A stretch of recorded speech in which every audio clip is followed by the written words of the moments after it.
Irmãos, convido vocês a abrirem ou ligarem as suas Bíblias em Lucas, capítulo 2, versículos 25 a 35. Evangelho segundo Lucas, capítulo 2, versículos 25 a 35. Vamos ler a palavra do Senhor. Havia em Jerusalém um homem chamado Simeão, homem este justo e piedoso que esperava a consolação de Israel. E o Espírito Santo estava sobre ele. Revelara-lhe o Espírito Santo que não passaria pela morte antes de ver o Cristo do Senhor. Movido pelo Espírito, foi ao templo, e quando os pais trouxeram o menino Jesus para fazerem com ele o que a lei ordenava, Simeão o tomou nos braços e levou a Deus, dizendo: Agora, Senhor, podes despedir em paz o teu servo, segundo a tua palavra, porque os meus olhos já viram a tua salvação, a qual preparaste diante de todos os povos, luz para a revelação aos gentios e para a glória do teu povo Israel. Estavam o pai e a mãe do menino admirados do que ele se dizia. Simeão os abençoou e disse a Maria, mãe do menino: Eis que este menino está destinado tanto para a ruína como para o levantamento de muitos em Israel, e para ser alvo de contradição. Também uma espada traspassará a tua própria alma, para que se manifestem os pensamentos de muitos corações.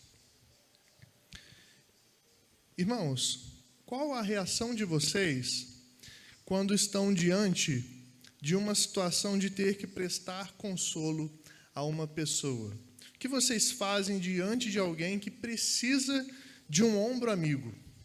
Talvez essa pergunta soe um pouco besta ou óbvia demais para vocês, mas muitas vezes a resposta pode não ser tão simples assim, se considerarmos as dificuldades que podemos encontrar para consolar alguém.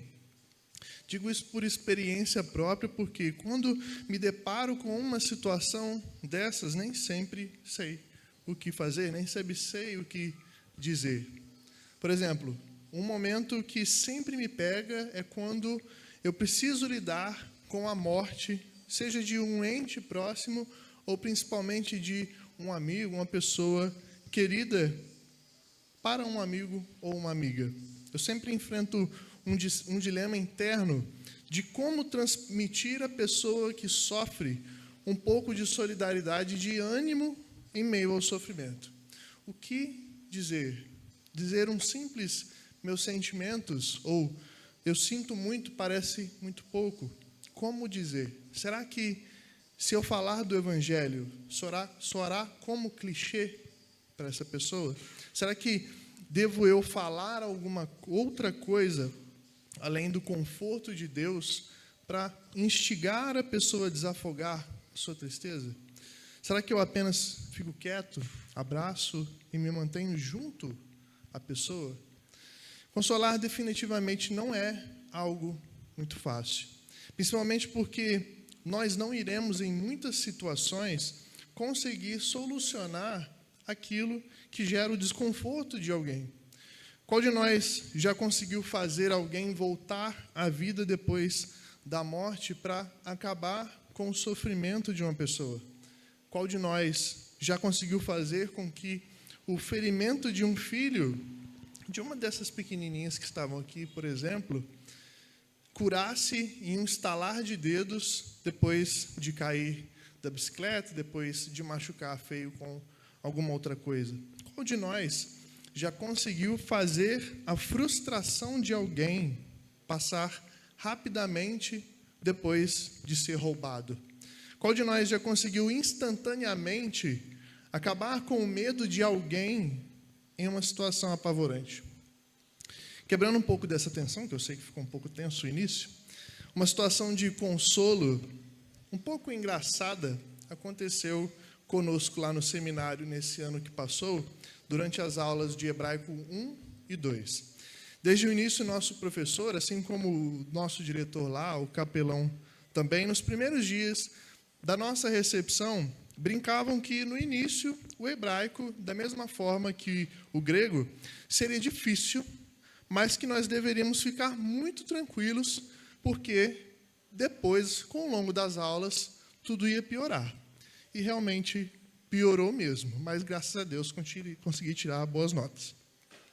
Porém, a fala de consolo que mais me marcou foi especificamente a do nosso professor de hebraico, que tem um nome um pouco diferente, Nielsen.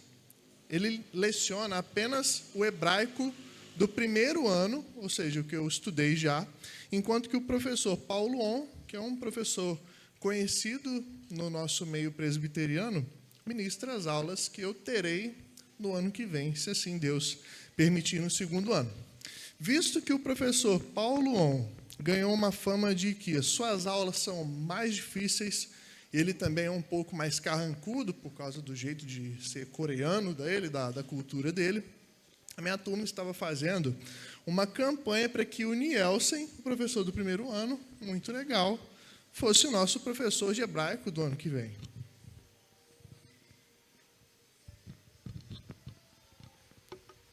E aí, irmãos, o Nielsen sempre recusava o nosso pedido e dizia a seguinte frase que consolava os nossos corações de forma profunda. Vejam pelo lado bom. Quem se dará mal no ano que vem com Paulo On serão vocês e não eu. Muito consolador ele. Eu sempre vou guardar essa frase de consolo para usar com as pessoas. Entretanto, além desses casos de consolação, quando nós olhamos para o nosso texto de hoje, para essa figura tão marcante, mas tão pouco discutida por nós atualmente, que é Simeão, nós vemos nele a figura de alguém que tinha a sua consolação verdadeira em um pequeno bebê, mas não um simples bebê. Um bebê que, em uma noite, veio ao mundo para cumprir um plano traçado por Deus desde toda a eternidade. Encontramos nesse homem judeu de Jerusalém, que parece ser um idoso pela sua descrição que o nosso texto dá, o propósito desejado por Deus para também a vida de cada um que faz parte do seu povo santo, incluindo cada um de nós que estamos aqui nesta noite. O propósito de que Cristo seja a consolação verdadeira do seu povo, da sua igreja.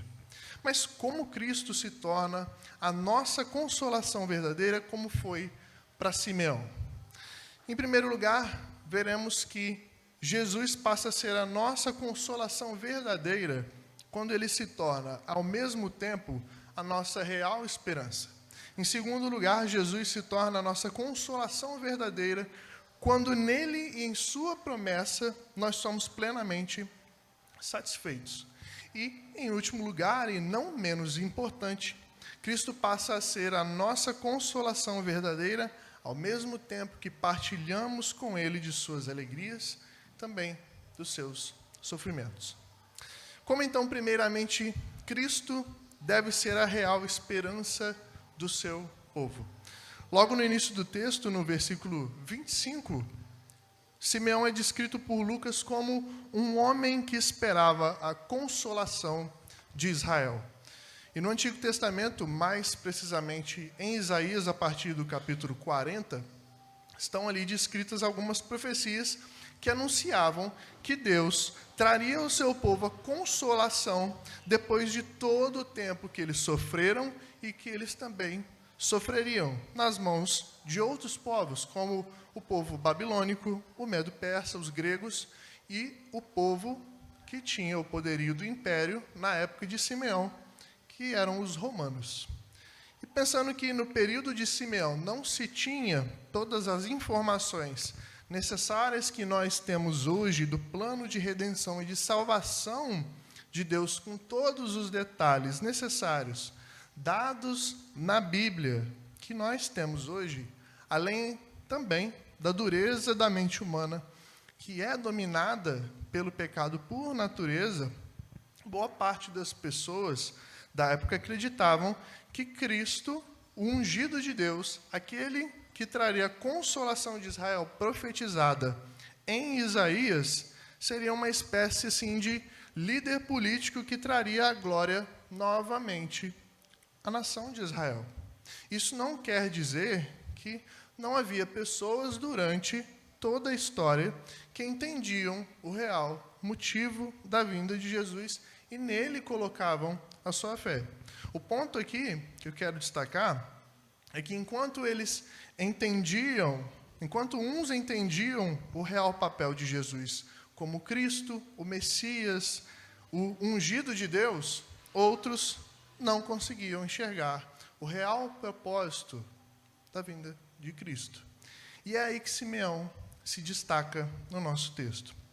Simeão não estava esperando um líder político, o salvador de uma nação dominada por um império, como nós muitas vezes esperamos por um líder político que seja o enviado de Deus para salvar a nossa nação. Não. Simeão mostra em seu olhar que o olhar dele não era para baixo, como muitas vezes o nosso olhar o é. Simeão estava esperando alguém divino, um redentor que salvaria o seu povo dos seus pecados, que salvaria o seu povo da morte eterna, do afastamento que o pecado causa entre nós e Deus. E a palavra grega que foi traduzida aqui no texto por consolação, não só possui um significado de consolo ou conforto, mas também se refere à salvação messiânica, a alguém divino que botaria fim nessa inimizade eterna em favor daqueles que depositaram suas vidas no Messias e esperavam por ele de forma ansiosa, como foi com Simeão, que não só refletia que Cristo era a sua real esperança no ato de aguardar pelo Messias, mas que também vivenciava essa esperança em suas ações e em quem ele era. Você já detectou alguma vez algum detalhe sobre uma pessoa sem que ela tenha contado para você, somente pela observação das coisas que ela faz? Por exemplo, que uma pessoa é muito ansiosa por toda a sua impaciência, sua agitação constante, ou que uma pessoa é muito tímida porque ela é quieta e tem muita vergonha em certas situações. Nos versículos 25 a 28, Simeão figura em sua pessoa o verdadeiro retrato de alguém que é parte de uma nação santa, de uma nação eterna e que espera pela consolação do prometido de Deus, naquele que viria, no ungido do Senhor. Ele era um homem justo, piedoso, e o Espírito Santo estava sobre ele, como o texto nos mostra. 3 breves descrições que exprimem muito sobre a verdadeira vida de serviço de um servo do Senhor que não se limitava, ou que não limitava a sua vida a apenas idas aos templos, mas que estendia o seu amor a Deus em suas ações, em seus desejos, em seus pensamentos e principalmente nas suas expectativas. Sua esperança da consolação era refletida pelo seu relacionamento íntimo com Deus.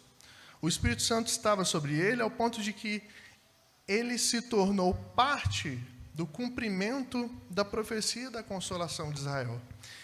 Ele não só recebeu do Espírito a alegria de ver o menino, como também a de identificá-lo como o consolo prometido que Deus tinha prometido ao seu povo. O comentarista bíblico Grant Osborne, comentando sobre esse texto específico, imaginou a situação de Simeão da seguinte maneira. A conclusão é que Simeão estava esperando por esse dia há muito tempo, possivelmente há anos. Sua vinda ao templo nesse dia foi instituída não por ele, mas pelo Espírito Santo. Só se pode imaginar a expectativa e a empolgação que ele sentiu enquanto caminhava pelos portões do templo, sabendo que o Espírito lhe mostraria momentaneamente o pequeno Cristo. Ele estava esperando quando José e Maria chegaram e, sem dúvida, o Espírito lhe revelou, naquele exato momento, que eram eles eram os escolhidos de Deus. E eu não sei se vocês têm essa impressão às vezes, mas quando eu leio textos assim, às vezes eu penso comigo, isso nunca vai acontecer comigo. Deus não vai me escolher para esse tipo de coisa acontecer comigo. Só que eu paro, eu reflito um pouco mais, considero esses detalhes que nós vimos e percebo que talvez seja uma realidade não tão longe assim da minha vida. Na verdade, talvez seja uma realidade que pode estar bem perto de mim e de vocês também. E as perguntas que nos trarão a resposta para se nós estamos longe dessa realidade ou não, são simples. Será que Cristo e o cumprimento da sua promessa de que Ele voltará são a nossa real esperança? O nosso consolo tão esperado de Deus como era para Simeão? Será que dia após dia, depois que dissemos ter confessado Cristo como nosso Salvador, realmente temos ansiado por sua volta, tanto quanto Simeão, que esperou o cumprimento do consolo de Israel? Será que Natal após Natal, a nossa esperança pelo retorno daquele que consolará o Israel de Deus tem se renovado e feito cada vez mais parte das nossas vidas? Ou nós simplesmente estamos esperando o Natal ansiosamente, porque é um clima gostoso, é um clima fraterno que surge entre os nossos amigos, as nossas famílias, nós comemos bem, enchemos a nossa pança, nos reunimos com as pessoas com quem amamos? Será que o nosso desejo ardente pela volta do Consolador de Israel é visto em nossas ações? Será que a justiça e a piedade que pensamos e dizemos ter apontam para a nossa esperança, ou, na verdade, essa esperança há muito tempo não ansiamos, ou nunca fez os nossos olhos brilharem como os olhos de Simeão? Se no profundo dos nossos corações nossas respostas forem positivas a essas perguntas, o resultado que teremos será inevitavelmente uma vida cheia do Espírito Santo, na qual talvez nós não ouviremos a voz do Espírito Santo de forma audível, como Simeão ouviu, para as revelações da palavra que um dia o Senhor deu para Simeão. Mas talvez para nós o Senhor revelará essa palavra, em sua palavra, a partir da Escritura, a partir de tudo que Ele revelou para os seus. Mas ainda, irmãos, Simeão nos mostra que Cristo é a consolação esperada pelos seus, quando nele e em sua promessa, o seu povo é plenamente satisfeito. Esse é o segundo ponto de hoje. Ser saciado é uma coisa muito boa. Eu tenho certeza que cada um de nós gosta da sensação de saciedade. Tenho certeza que vocês já tiveram isso, assim como eu, a experiência de chegarem ao final de um objetivo, seja ele grande ou pequeno, e serem assim tomados por uma sensação de saciedade que nos faz respirar fundo e depois soprar para fora. Não só todo o ar que nós puxamos em nossa respiração profunda, mas principalmente todo o peso que as nossas costas carregava sobre tal objetivo. Recentemente, há poucos anos, muitos jovens da nossa igreja, inclusive eu, tiveram assim a saciedade por terminar os seus cursos, terminar as suas respectivas faculdades. Posteriormente, alguns desses tiveram também o ar da saciedade de garantirem um emprego na área em que conseguiram se formar, como é o caso do Eduardo, o caso do Lucas, o caso do Vinícius, que está aqui, e de muitos outros, inclusive eu também, há 2 anos atrás. Outros irmãos aqui da igreja tiveram essa sensação também de saciedade, de um peso que foi retirado dos ombros quando seus filhos finalmente deram netos para eles, como foi o caso da Ju, do Adilson, da Miriam, e entre outros, sendo a Noêmia a última desses irmãos.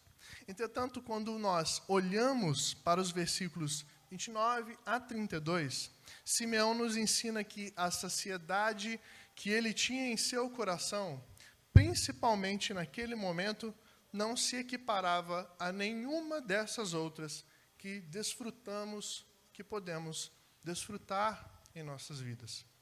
Isso acontece porque cada um desses acontecimentos que citei e outros que poderíamos pensar e ter em nossas vidas, não são casos de saciedade que enchem o nosso coração ao ponto de dizermos para Deus: Pai, se o Senhor quiser, eu estou pronto para ir. Analisemos um pouquinho as palavras de Simeão para visualizarmos melhor isso. Assim que Simeão tomou Jesus nos braços e contemplou o menino que ele segurava, em uma breve doxologia, que é basicamente uma espécie de canção de louvor a Deus, ele expressou que sua alma estava tão saciada, plenamente saciada, que o Senhor, se assim quisesse, poderia o levar, porque ele estava pronto para ir. Ele não esperava mais nada na sua vida. O Espírito Santo não havia revelado para ele quando ele iria para Deus, até mesmo quando ele iria partir depois que visse Jesus, mas ele estava pronto ali naquele momento para ir para o lado do Senhor. E muitas vezes, irmãos, nós não conseguimos mensurar ou entender a profundidade dessa confissão, a importância tão densa e profunda dessa canção de louvor que ele cantou na passagem bíblica que lemos. Simeão simplesmente não apenas pegou Jesus em seus braços e viu um pequeno menino. Mesmo já sabendo o que Deus tinha planejado e depositado o seu coração nisso, Simeão vislumbrou, ele viu algo que até mesmo nós hoje nos surpreenderíamos, como ele fez nessa passagem. Grant Osborne, que eu citei agora há pouco, destaca no seu comentário sobre os versículos 29 a 32, que Simeão, ao tomar o menino em seus braços, viu espiritualmente a salvação de Deus chegar a esse mundo. Ele viu, em resumo, em Cristo, a consolação não só para Israel, mas para cada povo espalhado por esse mundo. Ele viu a salvação percorrendo os confins da terra, cumprindo a promessa que Deus fez em Isaías 52:10. Ele viu a luz que iluminaria não só os israelitas, mas também os gentios. Como o cantor Marco Teles expressa na sua canção sobre essa passagem, ele viu um belo amanhecer que o soberano fez nascer. Paulo experimentou dessa saciedade também. Quem de nós não se lembra da célebre frase, ou da famosa frase dele em Filipenses 1:21, que diz: porque para mim o viver é Cristo e o morrer é lucro. Paulo gostaria muito de que o Senhor o recolhesse também, mas ao longo do texto aí da carta, ele expressa o objetivo de ficar por saber que o Senhor ainda usaria como já estava, usando para que o evangelho fosse proclamado, Cristo fosse conhecido e os crentes, como os filipenses, que eram o público-alvo da carta, fossem assim edificados no Senhor. Porém, o ponto é que ele queria e já estava pronto para ir para o lado do Senhor, porque ele tinha a Cristo. Então, morrer o levaria para o lado dele na glória. Só que é um cenário muito engraçado quando olhamos para nós crentes hoje e encontramos pessoas em muitos momentos que não desejam a mesma coisa, não demonstram a mesma saciedade nos seus corações. Dizemos nós já termos encontrado a Cristo, mas não depositamos ou damos os nossos corações a Deus, como Simeão, prontos para ir para o seu lado. Morrer para muitos de nós não é lucro de forma alguma. Ainda estamos muito preocupados com a nossa vida. Estamos muito preocupados se vamos ver os nossos netos que não nasceram. Estamos muito preocupados se os nossos filhos vão ter uma educação de qualidade e conseguirem bons empregos no futuro. Estamos muito preocupados se vamos formar em nossos cursos. Estamos muito preocupados em manter os nossos empregos que temos hoje. Estamos muito preocupados com as férias que nunca chegam e o meu trabalho é cansativo. Mas e Cristo? Não é Ele a maior de todas as coisas das nossas vidas? Morrer não é lucro? Estar com Ele não é incomparavelmente melhor? Nós também não vimos ou tivemos contato com a salvação do Senhor que nos alcançou da mesma forma que alcançou a Simeão. O fato de escolhermos, de olharmos para toda a transformação que Deus faz e para todo o povo reunido dele, como nós aqui hoje, até os confins da terra, ao longo de toda a história que nós conhecemos, não nos deve fazer louvar o Senhor e desejar, antes de todas as coisas, estarmos ao lado dele. Percebamos que todas essas coisas são importantes para as nossas vidas, mas nenhuma delas devem trazer mais saciedade ao nosso coração do que o desejo de estar ao lado do nosso Senhor. Nenhuma dessas coisas, e talvez outras coisas que eu não citei aqui, que você talvez lembre, que eu e vocês vivemos, devem ser usadas como desculpas por nós para dizermos que o nosso tempo não é agora. Na verdade, só podemos dizer isso se nós seguirmos o exemplo do apóstolo Paulo. Seu maior desejo, acima de tudo em sua vida, é estar com Cristo, mas você acredita verdadeiramente com todo o seu ser, do fundo do seu coração, sinceramente, que talvez não seja a sua hora de partir, porque você ainda deseja ser instrumento do Senhor para a proclamação de Cristo e para o crescimento do reino? Viver para você é Cristo? Se sim, então o seu coração está no caminho correto. Seja você crente ou não, o seu coração e a sua alma precisam estar saciados no Senhor Jesus Cristo. Pelo sacrifício que Ele fez na cruz, pela sua vida, se você a Ele entregar o coração para ser saciado, curado e satisfeito. Somando-se a esses dois aspectos, chegamos então ao terceiro detalhe que vemos em Simeão, para que Cristo seja a real esperança do seu povo. O fato de que o povo de Cristo deve partilhar com Ele de suas alegrias, mas também do seu sofrer. Até o versículo 32, Simeão protagonizou um momento único diante dos olhos de todos os que estavam ali no templo, tanto dos sacerdotes quanto dos demais, como José e Maria. Talvez ali na hora nem todos assim conseguiram contemplar a beleza do que estava acontecendo, do se alegrar com Simeão, como podemos ver hoje por meio das palavras de Lucas aí no Evangelho. Talvez por falta de fé, ou talvez por falta do toque do Espírito Santo. Entretanto, era certo de que 3 pessoas naquela hora puderam partilhar da alegria gerada pelo fato da consolação de Israel estar ali no meio deles.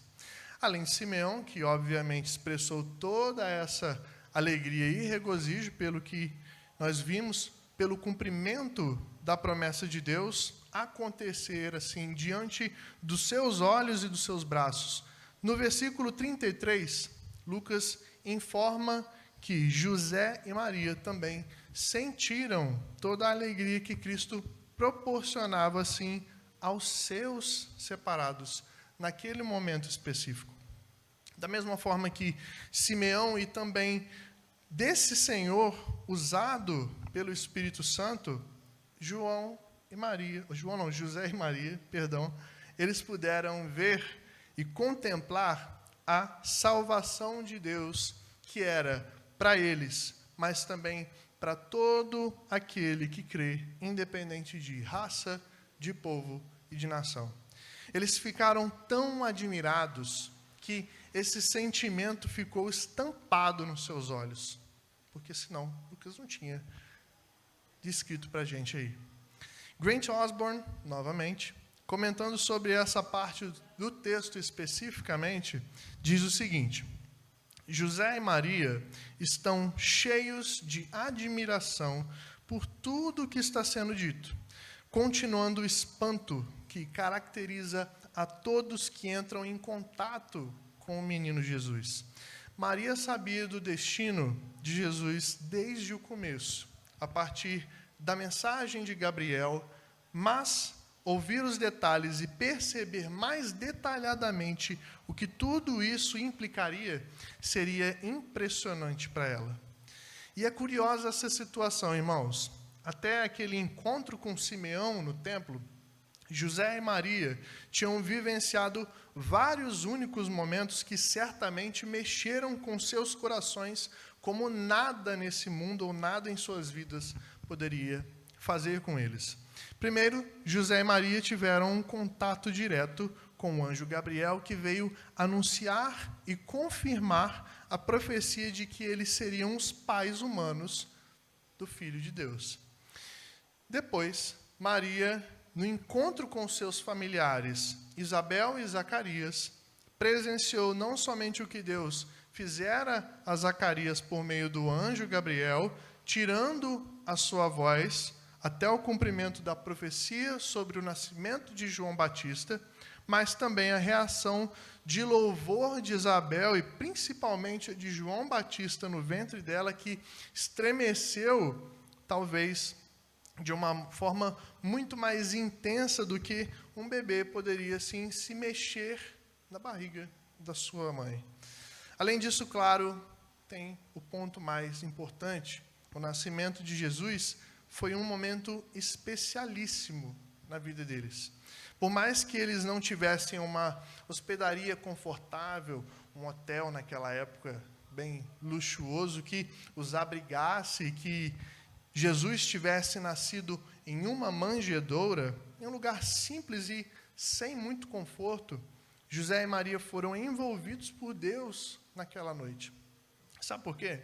Não é em qualquer momento que surgem subitamente homens desconhecidos, pastores do campo guiados por anjos, para contemplar e presenciar o nascimento de um bebê recém-nascido e depositado em uma manjedoura com a desculpa de que foram avisados por anjos, que ele era a concretização da promessa de Deus, feito há muito tempo através dos seus profetas.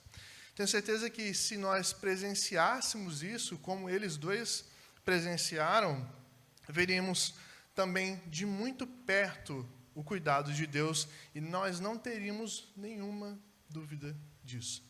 José e Maria já haviam presenciado muitos momentos que confirmavam a profecia de Deus sobre a vida deles, de forma a deixá-los surpresos e admirados.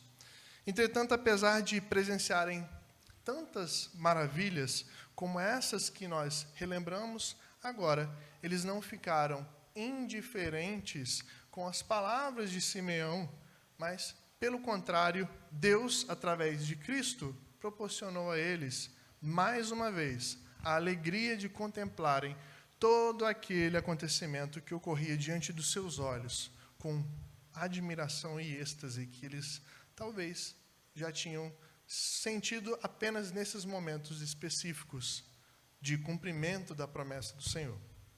Porém, não somente alegrias Cristo proporcionaria a eles, que eram os seus, Nos versículos 34 e 35, Simeão informa diretamente a Maria que o sofrer seria parte do percurso de vida ao lado de Jesus, daquele pequeno bebê.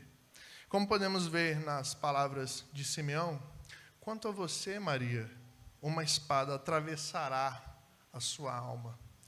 E eu não sei se há alguém aqui hoje que já perdeu um filho em sua vida, mas das pessoas com as quais eu já tive contato, inclusive algumas pessoas que já foram da nossa igreja e que já tiveram essa situação inconsolável às vezes, eu sei que a dor sentida é muito grande. Inclusive já tivemos casos de irmãos, como eu disse aqui, que foram para outras igrejas e sentiram isso de forma difícil de consolarmos. Tenho certeza que cada um que lembra aqui, das pessoas talvez que eu esteja falando, teve suas dificuldades para consolar cada um. Provavelmente é um sentimento que se equipara, que se compara realmente a uma espada, ou talvez mais de uma espada, atravessando a nossa alma e o nosso coração. E era esse exatamente o sentimento que Maria ia sentir, o de perder o seu filho, e como sabemos pelos relatos bíblicos, presenciando também todo o sofrimento dele diante dos seus olhos, numa cruz, sem poder fazer nada a respeito. Ela perderia o seu filho, porque ele seria a ruína de muitos. Ela perderia o seu filho, porque ele seria a contradição para muitos, o que significa que ele seria odiado por muitos, como realmente foi e como realmente é até hoje pelas pessoas que nós encontramos pelo mundo. Entretanto, ela perderia o seu filho também, para a exaltação de muitos. Da mesma forma que ela perderia o seu filho, para que os pensamentos de muitos corações fossem manifestados, para que mentes fossem renovadas e tomassem a decisão de fé que traria para elas a salvação, a alegria da salvação, a alegria de caminhar por e com Jesus. Para que mentes, tanto do passado, da época de Jesus, fossem transformadas em mentes do presente como a nossa. As nossas mentes que estamos aqui hoje fossem renovadas para assim caminharem também com Jesus rumo em direção à consolação final e não para a ruína, para o sofrimento eterno. E talvez essa seja a sua situação hoje. Talvez sua situação é de estar em um caminho para a ruína, longe da consolação de Israel. Mas ainda há tempo de reconhecer isso e ter a sua mente transformada para caminhar com Cristo. A única coisa a se fazer é tomar uma decisão de fé nele, em Jesus, que o levará a esse caminho de alegrias e de tristezas também. Um caminho de tristeza, sim, que poderá lhe custar amizades que você achava que eram verdadeiras, que poderá lhe custar a aproximação de familiares que você achava que respeitavam a sua vida ao lado de Cristo, que poderá lhe custar o seu emprego, caso você rejeite a ordem de não agir corruptamente, seja em qual situação acontecer ou seja qual situação for, que poderá lhe custar seus familiares de casa, caso eles tomem para suas vidas o caminho de ruína e de perdição, que poderá lhe custar o futuro da sua família, caso seus filhos ou até mesmo você seja rejeitado pela sociedade por causa do amor que você tem por Jesus, que poderá lhe custar boas condições de vida para a sua família, que poderá lhe custar também até mesmo o relacionamento com alguns irmãos na igreja que o consideram radical demais por não entenderem a sua fidelidade a Deus, que poderá lhe custar também um tempo preso, que poderá lhe custar, talvez um dia, a sua vida. E apesar disso, o caminho com Cristo é um caminho de alegrias também, que por sinal sobrepõem muitas tristezas que nós encontramos. É nesse caminho que temos uma esperança real de vida eterna e não de condenação. É nesse caminho que temos a saciedade para o nosso coração. É nesse caminho que Deus se torna o nosso amigo, o nosso protetor, o nosso Pai. É nesse caminho que não importa quantas vezes poderemos sempre ficarmos maravilhados com tudo que Deus faz em nossas vidas, sem nos tornarmos insensíveis às suas ações. É nesse caminho que vemos vidas totalmente perdidas, aparentemente sem solução ao nosso olhar, serem transformadas, talvez até mesmo através das nossas vidas.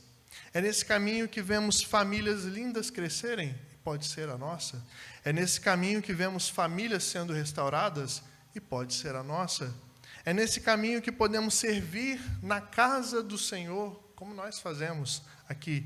É nesse caminho que encontramos uma família universal, que é o que nós somos a partir do Senhor Jesus. É nesse caminho que encontramos consolo para os nossos corações eternamente. Consolar alguém continua não sendo algo fácil. Afinal de contas, nenhum de nós consegue trazer consolo completo que uma pessoa precisa, ou até mesmo que o nosso próprio coração precisa. Contudo, nós não precisamos nos preocuparmos com isso, caso deixemos nossas ações de consolo serem carregadas, serem levadas por aquele que é o único que pode ser o consolo perfeito de alguém. Jesus, não a consolação de Israel, mas a consolação da igreja.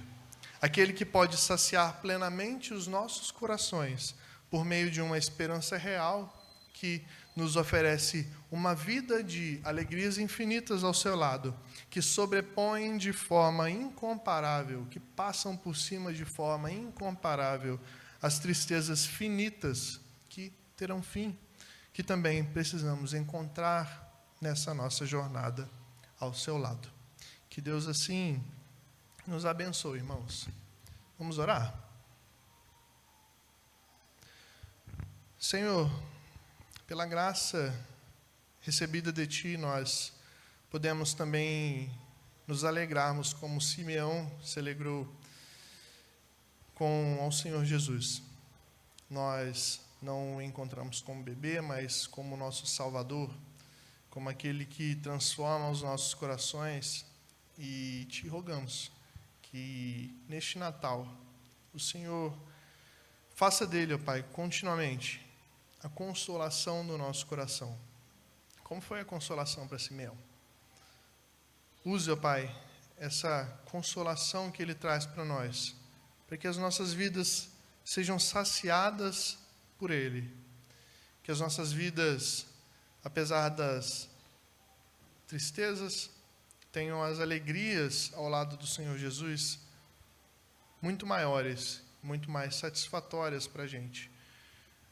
E nos ajude, ó Pai, a termos Ele como sempre a nossa esperança real, a nossa única esperança real, que faz com que os nossos corações desejem a cada vez mais estar ao seu lado, ó Pai, mas sabendo também que o Senhor pode nos usar aqui, que o nosso coração seja sincero, ó Pai, nesse desejo ardente, assim como foi para Simeão também. Abençoa as nossas vidas. Rogo a Ti, ó Pai, que o Senhor nos dê uma semana de reflexão, ó Pai, a partir desse texto e a partir de tudo que o Senhor nos ensina com o nascimento do Seu Filho. No nome de Jesus é que nós choramos. Amém.